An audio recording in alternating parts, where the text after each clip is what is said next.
Hi friends, அனைவருக்கும் வணக்கம். நம்ம டாப் 5 கொஷின் சீரீஸில் இன்றைக்கி பார்ட் 6 வீடியோ தான் பார்க்க போகிறோம். நிறைய கமெண்ட்ஸ் நான் பார்த்தேன், மேம் ரொம்ப யூஸ்ஃபுல்லாக இருக்குதுன்னு சொல்லியிருக்கீங்க. இந்த சீரீஸ் நம்ம அதாவது 70 டேஸ் பிளான் போட்டு கொடுத்துருப்பார்ல, அது வரைக்குமே இந்த சீரீஸ் உங்களுக்கு போயிட்டுருக்கோம். ஸோ விடாமல் எல்லா பார்ட்டையுமே முழுக்க பார்த்துருங்க, சரிங்களா? சரி, ஓகே. நம்ம இந்த பார்ட்டோட ஃபர்ஸ்ட் கொஷின் போயிடலாம். கீழ்கண்ட நிகழ்ச்சிகளை வரிசைப்படுத்தி காலை வரிசைப்படுத்தி விடைகளை தெரிவிக்க அப்படின்னு போட்டிருக்காங்க. மொத்தம் 4 சத்தியாகிரகம் கொடுத்துருக்காங்க. அதை காலவரிசைப்படுத்தணும். சம்பரான் சத்தியாகிரகம் 1917, ஓகேங்களா? தனிநபர் சத்தியாகிரகம் 1940. ரவுலட் சத்தியாகிரகம் 1919 ரவுலட். உப்பு சத்தியாகிரகம் 1930. ஸோ நமக்கு வருஷங்கள் தெரிஞ்சாதான் நம்ம காலவரிசை கரெக்டாக பண்ண முடியும், ஓகேங்களா? இப்போ கரெக்டாக பண்ணிடலாமா? 1 3 4 2 1 3 4 2 ஆப்ஷன் டி தான் ஆன்சர், ஓகேங்களா? ஸோ இப்போ இந்த சம்பரான் சத்தியாகிரகம்னா என்ன, இது எல்லாத்தையும் பற்றி கொஞ்சம் எக்ஸ்ட்ரா இன்ஃபர்மேஷன் நம்ம பார்த்துடலாம். சம்பரான் சத்தியாகிரகம் தான் முதல் காந்தியினுடைய சட்ட மறுப்பு இயக்கம், ஓகேங்களா? இந்திய மக்களை எல்லாத்தையும் என்ன பண்ணுறாங்க, அணி திரட்டி முதல் முயற்சி தான் சம்பரான் சத்தியாகிரகம்.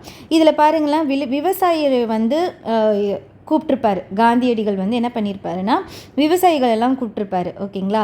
பீகாரில் உள்ள சம்பரான் அப்படின்ற ஒரு இடத்துல தீன் காதியா முறை நடைமுறையில் இருந்துச்சு, ஓகேங்களா? பீகாரில் இருக்க சம்பரான் அப்படின்ற ஒரு இடத்துல தீன் காதியா அப்படின்றது ஒரு நடைமுறையில் இருந்துச்சு.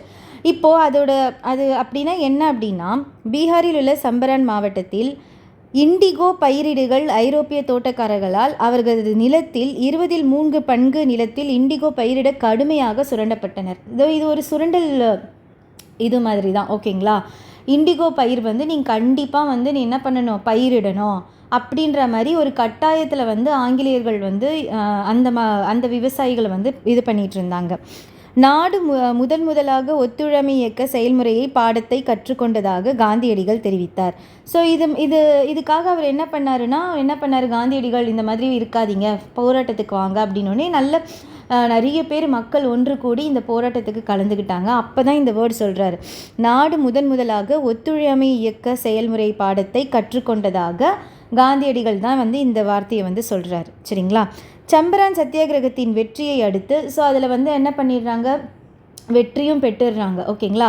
வெற்றி பெற்றுட்டு அந்த தீங்காதியான்ற அந்த நடைமுறையில் இருந்த இது ரத்து செஞ்சிடுறாங்க, ஓகேங்களா? ஸோ அப்போ அந்த சத்தியாகிரகம் வெற்றி பெற்றது. எது? சம்பரான். அதுக்கடுத்து 1918 உங்களுக்கு அலகாபாத் மில் வேலை நிறுத்தம், அதுக்கப்புறமா கேதா சத்தியாகிரகமும் 1918 தான். இதெல்லாம் காந்தியடிகளை என்னவாச்சுன்னா ஒரு மக்கள் தலைவராக உருவாக்கிடுச்சு, ஓகேங்களா?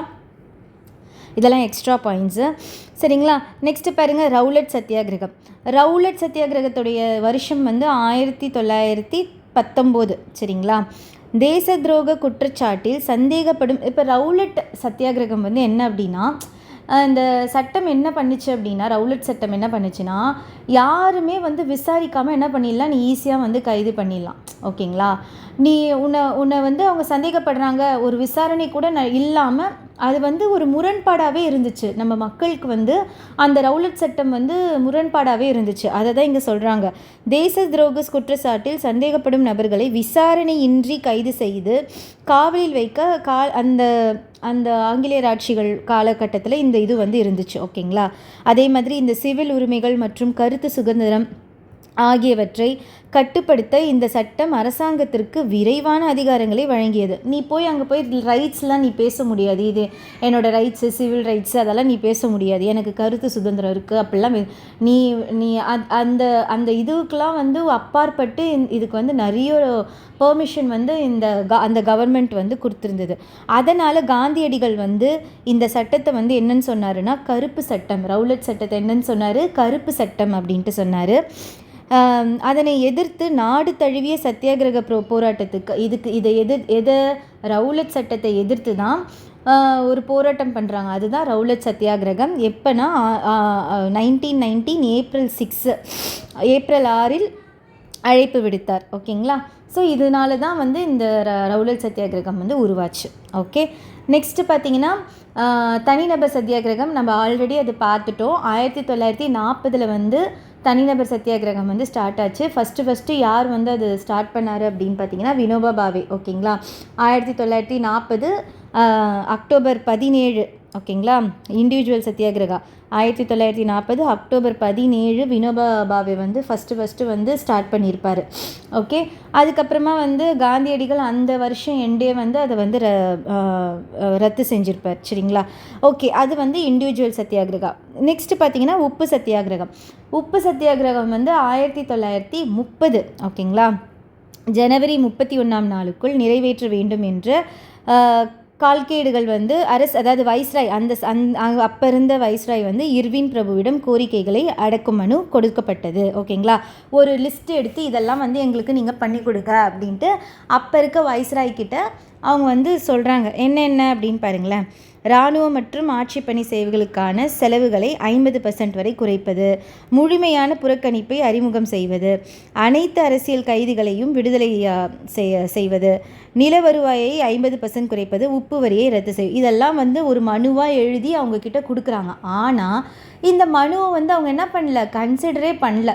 ஓகேங்களா, அதனால தான் வந்து என்ன பண்ணுறாரு காந்தியடிகள், இந்த மனுவை வந்து என்ன பண்ணுறாங்க, அந்த அரசு பிரதிநிதிகள் வந்து எந்த ஒரு பதிலுமே சொல்ல. அதனால தான் காந்தியடிகள் வந்து சட்ட மறுப்பு இயக்கத்தை வந்து தொடங்குறாங்க. ஓகேவா, சட்ட மறுப்பு இயக்கமும் வந்து 1930 தான். ஓகேங்களா, அதுக்கப்புறமா உப்பு மீதான வரியை ரத்து செய்ய வேண்டும் என்று கோரி என்ன பண்ணுறாருன்னா ஒரு தண்டி யாத்திரை வந்து தொடங்குறாங்க. சரிங்களா, காந்தியடிகள் 1930 மார்ச் மாதம் 12ஆம் தேதி வந்து 78 பேரோடு வந்து என்ன பண்ணுறாரு, ரொம்ப முக்கியம் இதெல்லாம், சமர்பதி ஆசிரமத்திலிருந்து என்ன பண்ணுறாரு, தண்டி யாத்திரை வந்து தொடங்குறாரு. சரிங்களா, இந்த யாத்திரையில் நூற்றுக்கணக்கானோர் சேர நீண்டு கொண்டே போனது. ஃபஸ்ட்டு 78 பேரோடு ஸ்டார்ட் ஆச்சு. அதுக்கப்புறமா அங்கே சேர்ந்துக்கிட்டாங்க. சேர அது நீண்டு கொண்டே போனது. காந்தியடிகள் தனது 61வது வயதில் 24 நாட்கள் 241 மைல் வந்து தொலைவில் யாத்திரை நடந்து சென்று 1930 ஏப்ரல் 5 மாலை 5 மணிக்கு தண்டி கடற்கரையை அடைந்தார். சரிங்களா, அதுதான் வந்து இந்த உப்பு சத்தியாகிரகம், தண்டி யாத்திரை இதெல்லாம் வந்து இதனுடைய சேர்ந்தது தான். இதுதான் வந்து அவர் வந்து சட்ட மறுப்பு இயக்கத்துடைய ஆரம்பமாகவே இருந்துச்சு. ஓகேங்களா, ஓகே, ஸோ எப்போ ஸ்டார்ட் ஆச்சு, 1930 மார்ச் 12.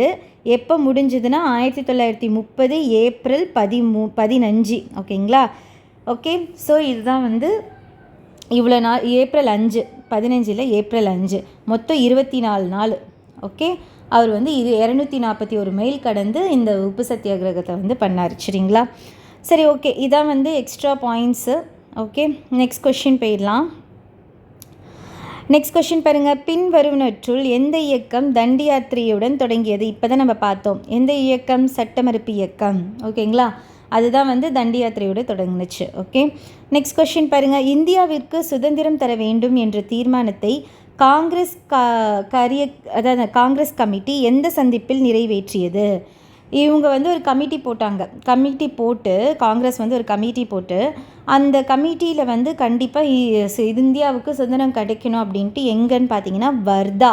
ஓகேங்களா, அதுதான் இது காங்கிரஸின் வர்தா கூட்டம். இந்திய தேசிய காங்கிரஸின் செயற்குழு 1942 ஜூலை 14 வர்தாவில் சந்தித்தது. இந்த கூட்டத்தில் நாடு தழுவிய சட்டமறுப்பு போராட்டம் நடத்த தீர்மானிக்கப்பட்டது. ஆனால் அந்த தீர்மானத்துக்கு வந்து யார் ஏற்றுக்கலன்னா ராஜாஜியும் புலாபாய் தேசாயும் காங்கிரஸ் செயற்குழுவிலிருந்து விலகி இருந்து பதவி துறப்பு செய்தனர். அதில் வந்து அந்த இதுவுக்கு வந்து மறுத்து ராஜாஜி என்ன பண்ணிடுறாரு, பதவி விட்டு விலகிடுறாரு. நேருவும் அதே நிலைப்பாட்டை கொண்டிருந்த போதும் செயற்குழுவின் பெரும்பான்மை முடிவுக்கு கட்டுப்பட்டார். அவ்வளோதான். ஸோ வர்தா கூட்டத்தில் தான் வந்து என்ன பண்ணுறாங்கன்னா இது என்னது, இந்தியாவுக்கு வந்து சுதந்திரம் வேணும் அப்படின்னு சொல்லிட்டு ஒரு முடிவுக்கே வராங்க. சரிங்களா, அப்போ தான் வந்து நமக்கு என்ன கிடைக்குது, இந்த வர்தா கூட்டமும் வந்து 1942 ஆயிருக்கு. அப்போ தான் கிரிப்ஸ் தூதுக்குழுவோடைய அந்த இது வந்திருப்பாங்க. அவங்களுடைய செயல்பாட்டை இது பண்ணி தான் வந்து அந்த மனநிலையை பார்த்து தான் வந்து காந்தியடிகள் வந்து வெள்ளையனே குவிட் இண்டியா மூமெண்ட், வெள்ளையனே வெளியேறு இயக்கம் வந்து ஸ்டார்ட் பண்ணியிருப்பார். அது மூலமாக தான் நமக்கு வந்து என்ன கிடச்சிருக்கோம், சுதந்திரம் வந்து கிடச்சிருக்கோம். ஓகேங்களா, இது எல்லாமே ஒரு கோர்வையாக நீங்கள் படிக்கும்போது உங்களுக்கு வந்து என்ன இருக்கும், ஈஸியாக வந்து ஆன்சரை வந்து சூஸ் பண்ணலாம். ஓகே, நெக்ஸ்ட்டு பாருங்கள், அகெயின் ஒரு காலவரிசை பின்வரும் இயக்கங்களை ஒழுங்குபடுத்துக அப்படின்னு சொல்லியிருக்காங்க.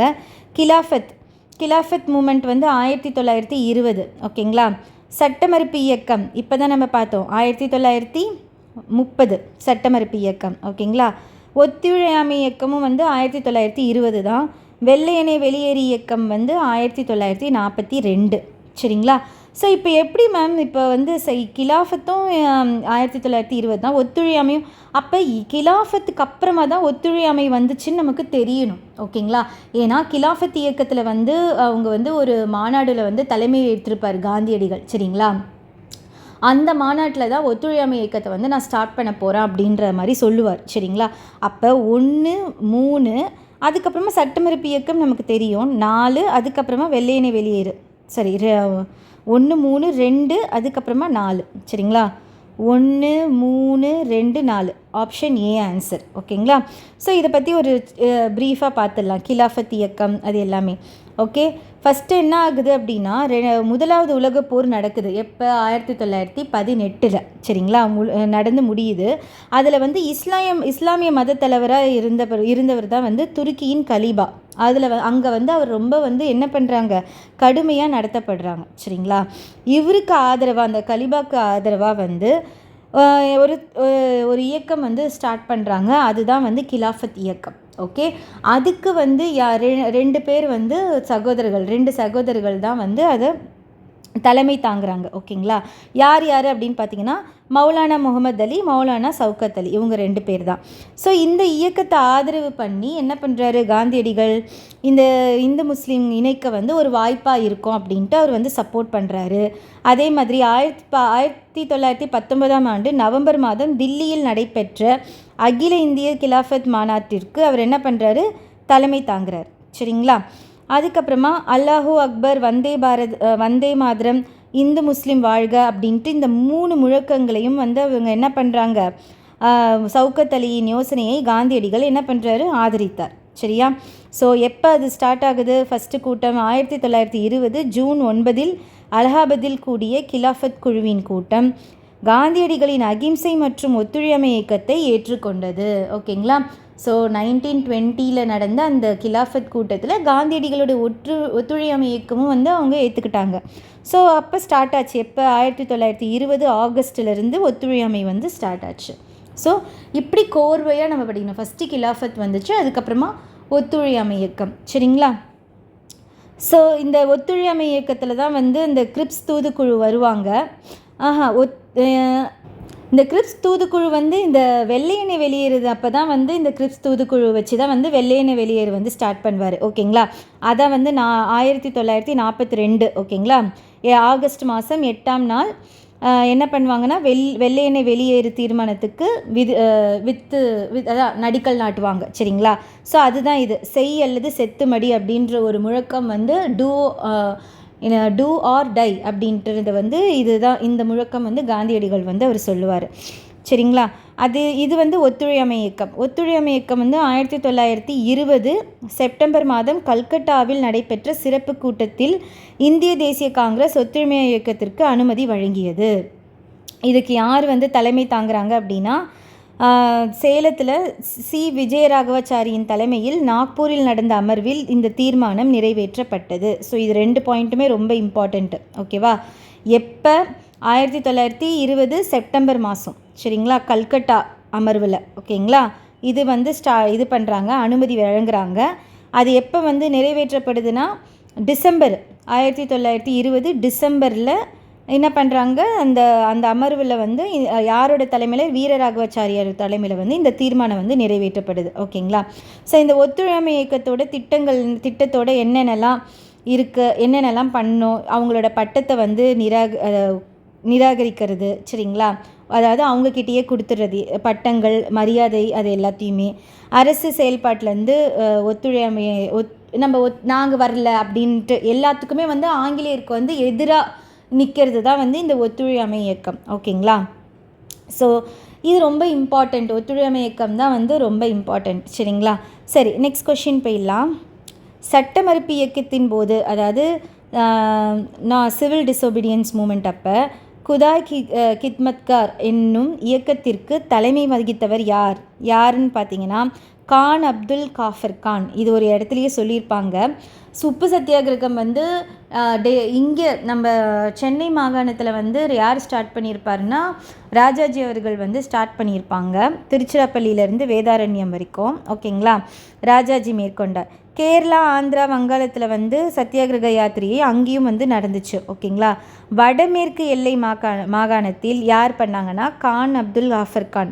வட எல்லை, அதாவது நார்த் வெஸ்ட்டு வடமேற்கு எல்லை. சரிங்களா, அப்போது அந்த இயக்கத்திற்கு தலைமை ஏற்றார் யார்? கான் அப்துல் காஃபர் கான். அப்போ தான் வந்து செஞ்சட்டைகள் என்றழைக்கப்பட்ட குடை கித்மத்கர் என்ற இயக்கத்தை அவர் நடத்தினார். ஓகேங்களா, ஸோ அப்போ குதாய் கித்மத்கர், குடை கித்மத்கர் எல்லாமே ஓகே. அது யார் பண்ணாங்க அப்படின்னு பார்த்தீங்கன்னா கான் அப்துல் காஃபர் கான். ஓகேங்களா, அதுதான் இந்த பாயிண்ட்டு. நெக்ஸ்ட்டு பாருங்கள், இதில் பின்வருவனற்றுள் எது சரியாக பொருந்தவில்லை கேட்டிருக்காங்க. வேதங்களுக்கு திரும்பு, கோ பேக் டு வேதாஸ் சொன்னது வந்து Dayananda Saraswati, correct. Swaraj is my birth right சொன்னது காந்தியடிகளா? இல்லை. யார் சொன்னாங்க? திலக் அவர்கள் தான். சரிங்களா. ஜெய் ஜவான் அப்படின்னு சொன்னது பகத்சிங்கா? இல்லை. யார் சொன்னாங்க? இந்தியாவின் 2வது பிரதமர் லால் பகதூர் சாஸ்திரி அவர்கள் தான் வந்து என்ன சொல்லியிருப்பாருன்னா ஜெய் ஜவான் ஜெய் கிசான் அப்படின்ட்டு ஒரு பொதுக்கூட்டத்தில் வந்து இது சொல்லியிருப்பார். டெல்லியில் நடந்த ராம்லீலா மைதானத்தில் நடைபெற்ற ஒரு பொதுக்கூட்டத்தின் போது தான் ஜெய் ஜவான் ஜெய் கிசான் அப்படின்ட்டு லால் பகதூர் சாஸ்திரி அவர்கள் 1965ஆம் ஆண்டில் இந்த இது வந்து சொல்லியிருப்பார். சரிங்களா. அதே மாதிரி நீண்ட வருடங்களுக்கு முன்பு நாம் விதியுடன் முயற்சி செய்தோம் அப்படின்னு சொன்னவர் வந்து ஜவஹர்லால் நேரு. இது ரெண்டும் கரெக்டு தான். ஸோ அப்போ எது ரெண்டும் தப்புன்னு தான் கேட்குறாங்க. அப்போ 2, 3 தப்பு. சரிங்களா. ஸோ 2 and 3 வந்து தப்பு. சரிங்களா, அவ்வளோதான். ஓகே, நெக்ஸ்ட் கொஸ்டின் பாருங்கள். 1917 இந்திய தேசிய காங்கிரஸின் தலைவராக அன்னி பெசன்ட் தேர்ந்தெடுக்கப்பட்டார். அவர் எந்த கூட்டத்திற்கு தலைமை தாங்கினார்? ஸோ எந்த கூட்டத்திற்குனா கல்கட்டா. ஓகேங்களா, கல்கட்டா கூட்டத்துக்கு தான் தலைமை தாங்கினார். ஸோ அன்னி பெசன்ட் அம்மையார் பற்றின சில எக்ஸ்ட்ரா பாயிண்ட்ஸ் பார்த்துடலாம். பிரம்மஞான சபையின், அதாவது தியோசபிக்கல் சொசைட்டின்னு சொல்லுவாங்க, உறுப்பினராக அன்னி பெசன்ட் அம்மையார் இந்தியாவிற்கு எப்போ வந்தாருன்னா 1893 வந்தாங்க. சரிங்களா. அதாவது பனாரசியில் மத்திய இந்து கல்லூரியை அவர் நிறுவினார்.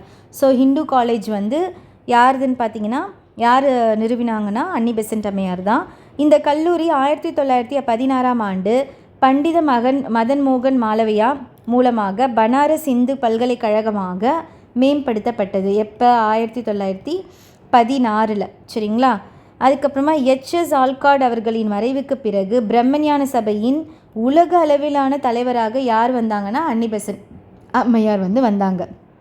ஸோ இவங்க வந்து தி காமன்வீல், அதுக்கப்புறமா நியூ இந்தியா அப்படின்ற பத்திரிகையெல்லாம் வந்து தொடங்கினாங்க. அவங்களுடைய அந்த ஐடியாஸ், ஓகேங்களா, அந்த தியோசபிக்கல் சொசைட்டியோட ஐடியாஸை வந்து இந்த 2 பத்திரிகையிலையுமே வந்து அவங்க காமிச்சாங்க.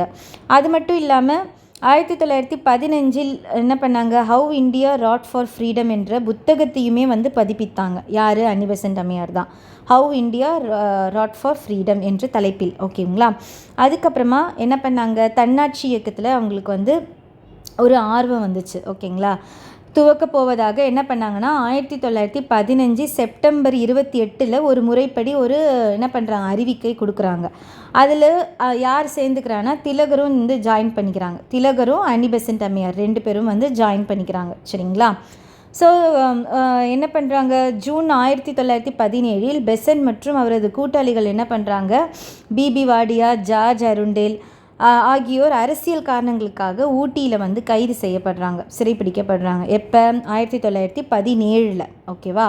இவருக்கு, அதாவது அன்னி பெசன்ட் அம்மையாருக்கு ஆதரவாக சர் எஸ் சுப்பிரமணியம் அவர்கள் வந்து அவருடைய அரசு பட்டத்தை வந்து என்ன பண்ணிடுறாரு? துறந்துடுறாரு. எனக்கு வேண்டாம், அவங்கள விடுவிக்கணும் அப்படின்ட்டு நிறைய பல்லாயிரக்கணக்கான பேர் வந்து கூட்டமாக போனாங்க. இவர் வந்து அவருடைய அரசு பட்டத்தையே வந்து துறந்துடுறாங்க. அதுக்கப்புறமா என்ன பண்ணுறாங்க? விடுதலை செய்யப்படுறாங்க. எப்போ? செப்டம்பர் மாதம் 1917 வந்து அவங்க விடுதலை செஞ்சதுக்கப்புறமா இந்திய தேசிய காங்கிரஸ் கல்கட்டா மாநாட்டில் அவர் தலைமையாக தேர்ந்தெடுக்கப்படுறாங்க. இதுதான் வந்து அந்த நமக்கு கேட்ட கொஷின். ஓகேங்களா? அதுக்கப்புறமா அதிநவீன வசதிகளுடன் கூடிய ரயிலில் அடிமைகளாக இருப்பதை விட சுதந்திரத்துடன் கூடிய மாட்டு வண்டியே சிறந்தது அப்படின்ற ஒரு கூற்று கூறியவரும் யாருன்னா அன்னி பெசன்ட் அம்மையார் தான். ஸோ இந்த கூற்று வந்து அடிக்கடி ரொம்ப ரொம்ப இம்பார்ட்டண்ட்டு. ஓகேங்களா?